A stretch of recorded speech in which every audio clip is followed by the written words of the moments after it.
this randomized crossover study of 34 pediatric physicians, we found that the use of EHR audit logs can help inform tailored EHR training for pediatric physicians.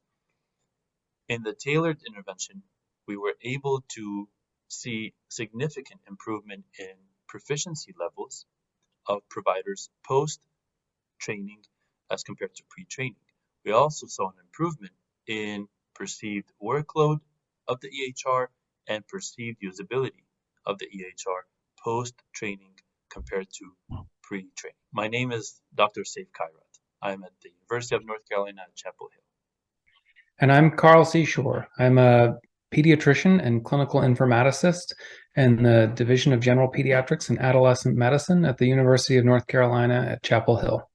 In this randomized crossover study of 34 pediatric physicians, we introduced the idea of tailored EHR coaching on a one-on-one basis to improve the usability of Epic, one of the most prominent EHRs in the US.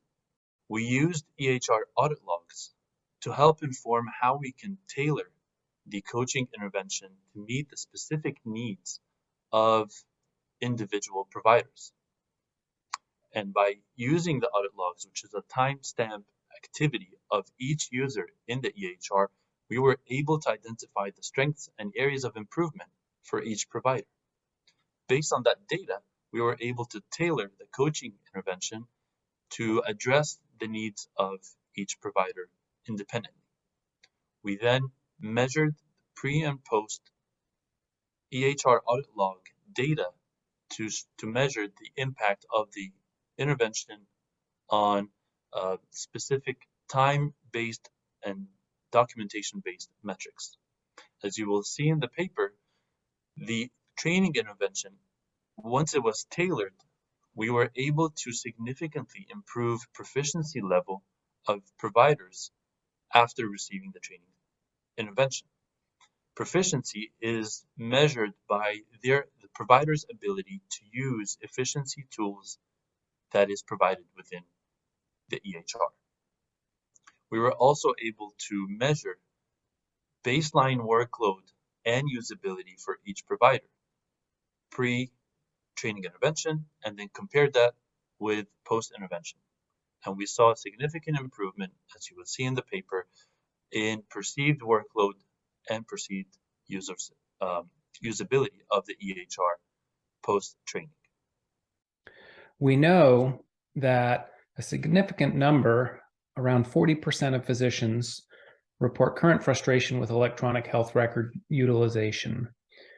And we know that health record adoption was incredibly quick after the passage of the HITECH Act and the meaningful use phase of EHR adoption. We also know that EHR use among physicians is often inefficient, a large source of frustration, a potential driver of burnout, and something that can contribute to decreased quality of care, despite the intent of EHRs to improve patient care outcomes in the long run. Using a peer training model, we were able to demonstrate improvement in EHR usability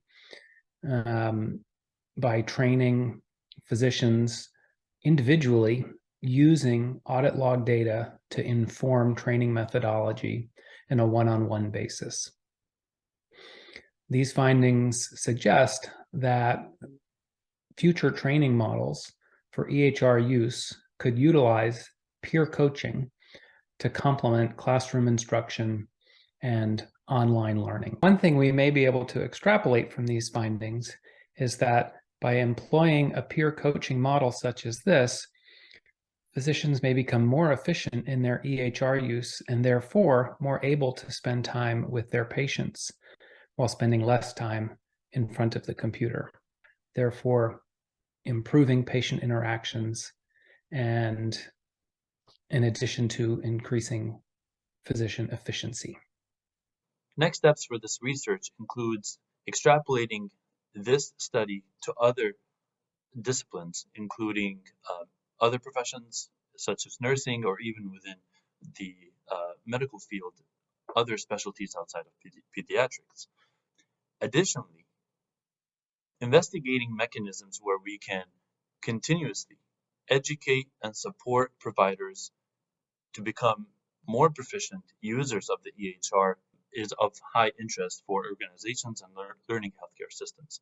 This will improve the usability of the EHR. It will also improve the quality of care as well as improve the overall satisfaction for providers while using the EHR. The authors and I welcome you to read our article, Effect of Tailored Coaching on Physicians' EHR Proficiency and User Experience, a randomized crossover study, which will be published at the Mayo Clinic Proceedings Digital Health.